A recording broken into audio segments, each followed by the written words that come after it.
I am the one, the one, the one. Hi everyone, D'Anthony Lemtano here, the internet's only music nerd. Denzel Curry is my GOAT for rap. I don't even think it's close. Who else is there? Kanye? Drake? Kendrick? Okay, maybe Kendrick. Maybe Jid too. But Denzel Curry is my favorite rapper of all time for a very good reason. His body of work is absolutely unmatched. Jeez, boss.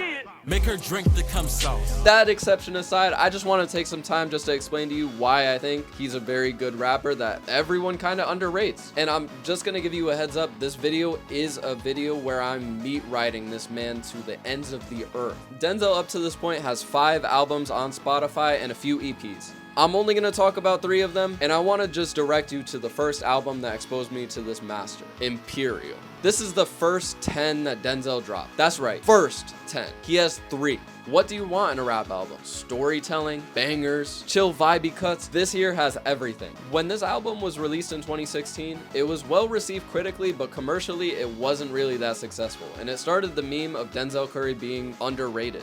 After all, this album was released by the 5th most popular artist of the freshman freestyle. Regardless, it was easy for this album to get lost in the noise of Savage Mode, Uzi vs. The World, Malibu. There were plenty of artists dropping plenty of banger albums that this album just didn't get seen by the masses. That's not to take anything away from the artistic integrity of the album though. This album is one of the most stacked 39 minutes ever. The only part that I would question is maybe like a 1-minute intro and Sick and Tired. Regardless, that song itself is still fire.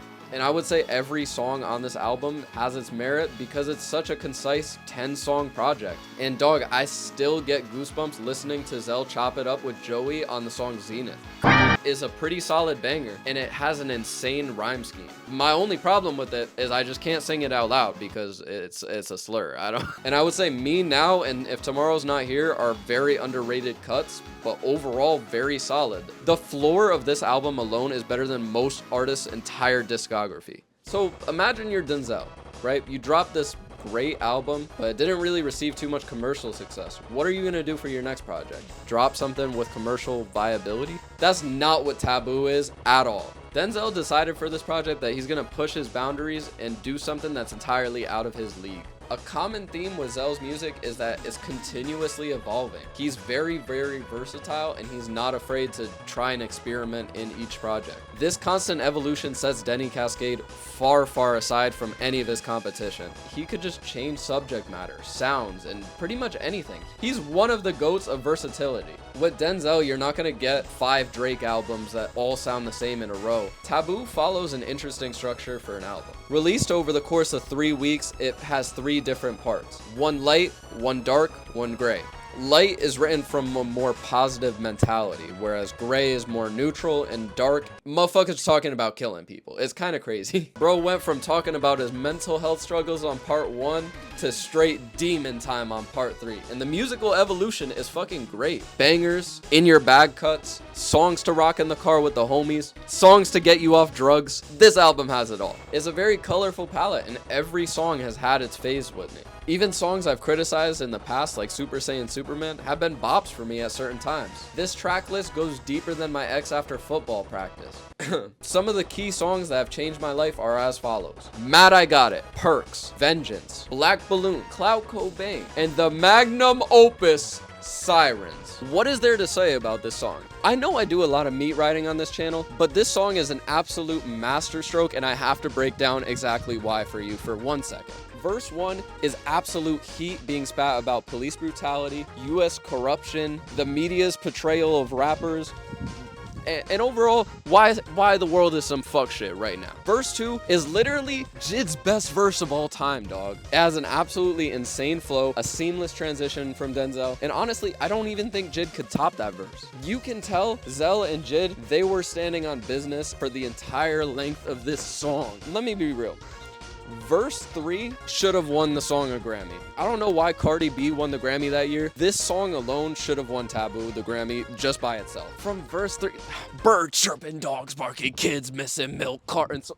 Yo, bro, the flow that Denzel put on this song was fucking insane. It was almost like handed down from God. It was like God himself, Denzel Curry, just like they gave dab, bro. And even like musically, it sounds great too. It's not like the subject matter is the only thing that this song rides off of.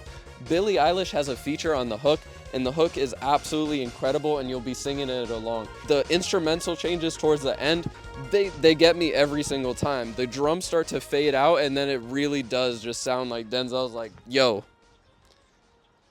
damn. So I'm Denzel Curry. I just dropped Imperial, and I dropped Taboo. It's 2018. I'ma just chill for the next 4 years. Hell, I'ma drop an album where I'm fucking around with Kenny Beats. I'ma drop an album where I literally just say, yo, and that's the entire song. Fast forward to 2022. What am I gonna do for my next project? Mental health.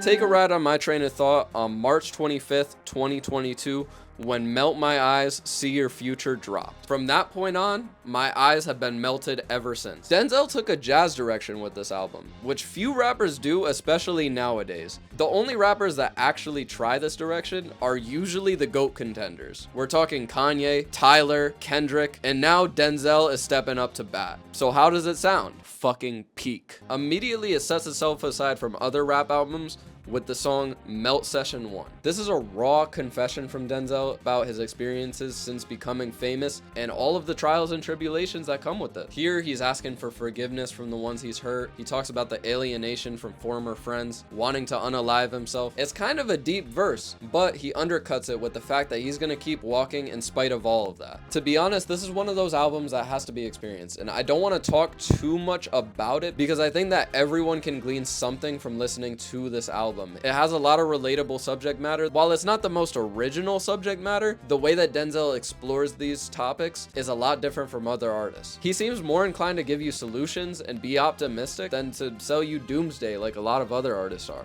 And that type of optimism strikes a really strong chord with me. Some of my favorites really quickly are Melt Session, obviously, Walkin', classic song, instant classic, John Wayne, The Last, Ain't No Way, X-Wing, Angels. It's like a sequel almost to Sirens, like spiritually the sound is kind of similar to my ears, at least. It's not as good as Sirens, but it's still really good. And the closer, The Ills. The Ills is like the perfect close to this book of Melt My Eyes, See Your Future. Thank you to everyone who watched a grown man meet ride another grown man. If you want to see more of my videos, please consider subscribing and help a young Jit reach 1,000 subscribers. It would also help too if you checked out my comedy channel, The Same Three Guys. First link in the description below. I love you guys. Thank you all for watching. Peace.